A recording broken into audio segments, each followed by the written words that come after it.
Hello everyone, welcome back to this channel. We are studying class 9 science. In that, chapter number 9, force and laws of motion. So, till now we have almost finished the chapter. We have completed up to Newton's second law of motion and also have seen all the basic concepts related to this. Now in this video we will specifically talk about Newton's third law of motion. Now, before we go for the exact statement, you see that Newton's first law gave the definition of force, right? As our chapter is mainly related with force, it is said that Newton's first law gives the definition of force. Newton's second law gives us information about magnitude of force.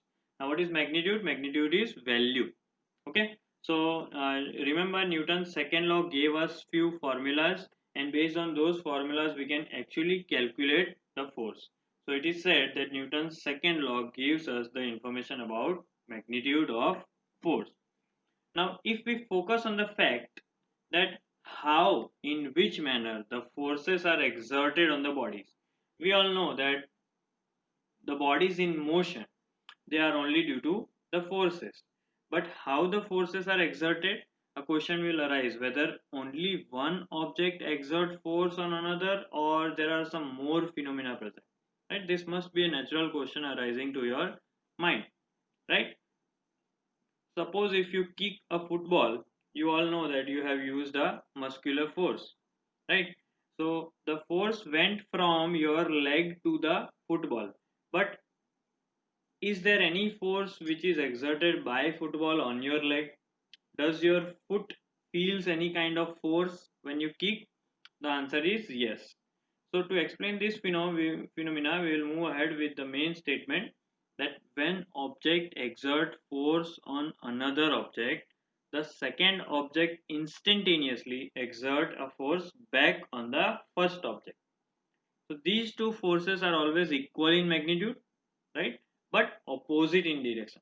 It is just like if you are slapping or hitting the wall, you will always feel little bit hurt. Why? You would imagine that I have applied force on the wall while hitting the wall, but then again you were hurt because the equal and opposite force was exerted by the wall to your hand. Okay, so this is the basic third law of motion, right? So it is said that action and reaction, those two forces, action and reaction, they are always equal and opposite. So this is called Newton's third law of motion. So action and reaction are always equal and opposite. Now you see some familiar example you can see over here in animation form. Over here you can see a football leg kicking the football. The blue arrow is showing that we are giving force from leg to football. Okay, but the red arrow is showing that there is little bit amount of force equally applied in the opposite direction by football on the leg. Okay, so equal and opposite forces. Over here you can see a cannon being fired, right? So cannon moves backward and the this one the round ball moves forward. That means you see the forward is the force on the ball. Okay, that means it is the action, and in turn the reaction, you see force on the cannon, due to that cannon moves backward, right? So equal and opposite reaction. Still we have more examples. If you see very carefully, the first you see rocket propulsion. Over here you can see if the gases are burnt, combusted and goes downwards with a great amount of force, then and only then the rocket will move upward. So this simple third law is very helpful in these rockets, missiles, spaceships, space shuttles, etc. If a person is jumping forward from the boat, so the forward is called action, but his legs are in the opposite direction. They pushes the boat in backward direction. So action and reaction. You see the recoil of a gun. What is recoil? Recoil is a backward movement right? Backward jerk, which is obtained when the bullet moves forward. So if you see the bullet is moving forward, so it is action, and in turn the backward movement of the gun on our hand, the force is experienced, that is called recoil force.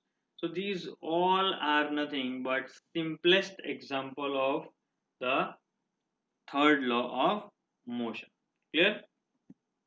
Now we come across a very latest phenomena, that is law of conservation of momentum. And in deriving this law of conservation of momentum, Newton's second and third law plays an important role. So we can say that Newton's second and third law leads us to a very important result, that is law of conservation of momentum. This law is specially applied for interacting objects which are colliding, objects which are exchanging the forces between them. So we can say that collisions or colliding objects are best example of this law. Every moving object has some momentum, right? Every moving object having some mass, if it is moving with some velocity, it has some momentum, mass into velocity. Now this object in motion, they collide with each other. So what will happen? Their velocities will change, and as a result their momentum will also change, right? Initially there was different momentum, and after collision there will be different momentum, right? So we can say that there is a change in momentum. But according to law of conservation of momentum, the sum of momentum of the object before collision is equal to the sum of momentum after collision, provided that no external force act on them. This you keep in mind, that before collision whatever the momentum of objects were there, if you add them, and after collision whatever the sum of momentum, changed momentum is there, that sum will always be equal. That means there is no change in momentum even if the objects are colliding, right? Suppose you are running and your friend is running and you both are colliding. So whatever sum of momentum you and your friend had before collision will always be equal to the momentum of you and your friend after the collision. So this simple statement is called the law of conservation of momentum. Momentum is conserved, right? It is constant. You see, recoil of firing bullet, the gun and bullet system will follow the law of conservation of momentum. Also, this law is universal and no violation can occur in any process occurring in this whole universe, right? Even if it is electrons, protons, this is the same law will be applicable. Even if there are two planets, two stars colliding, the same law will apply. So this is a universal law. Clear? So now let us move on to the last and the most important question and derivation of this chapter, that is derivation of law of conservation of momentum of two objects, right? So over here, before we start the derivation process, which is very important, let us see the animation very clearly. There are two objects, one is having mass m1, another is having mass m2. Initially they both were moving.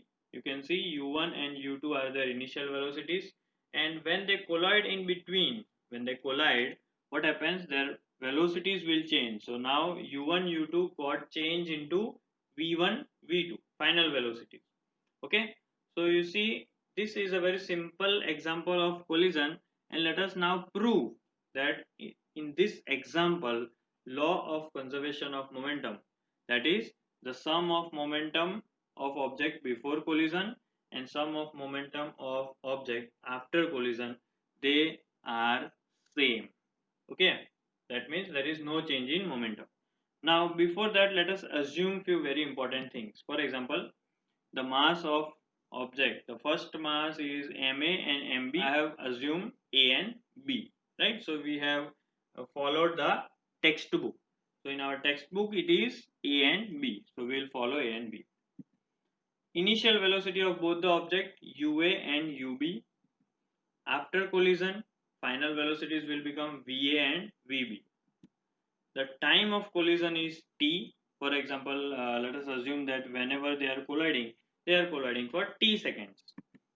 Force exerted by the object A on B. Now they both are colliding means they are exerting force on each other. So force exerted by A on B will be FAB and B on A will be FBA. Note that they both are in opposite direction. So these were all the short explanation of the figure that you will be drawing from the textbook. Now let us move on to the derivation part.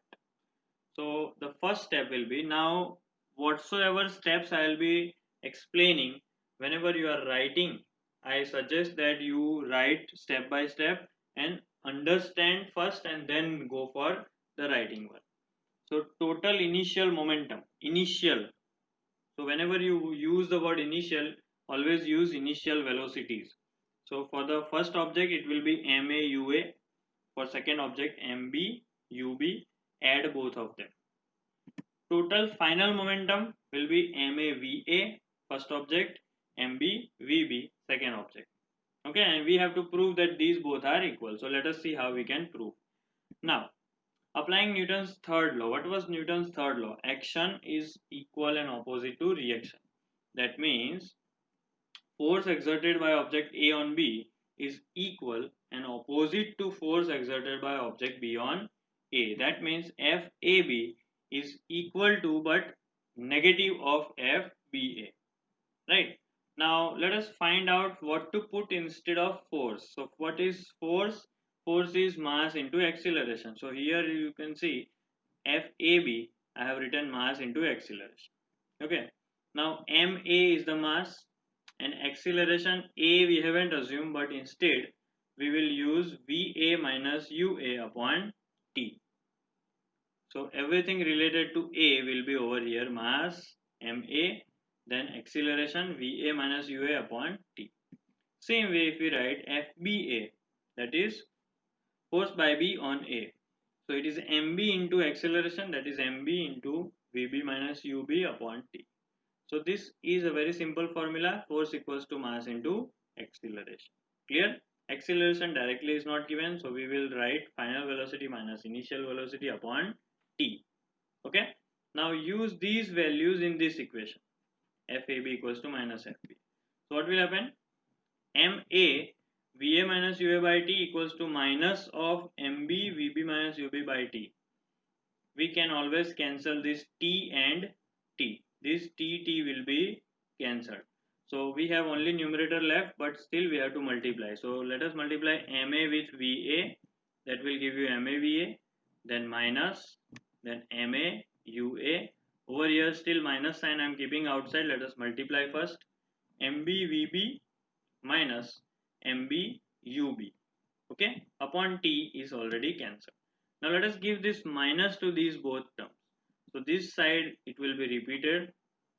Here we have minus into MBVB minus MBVB and minus into minus plus MBUB. Now you see there are two terms on both sides which are containing negative sign. If we take them on the other side, they will become positive. So just take this MBVB on this side and MAUA on this side. So the equation will become MAVA plus MBVB equals to MAUA plus MBUB. Now very carefully if you see, we have proved that final momentum, that was MAVA plus MBVB, is equal to initial momentum MAUA plus MBUB. Right?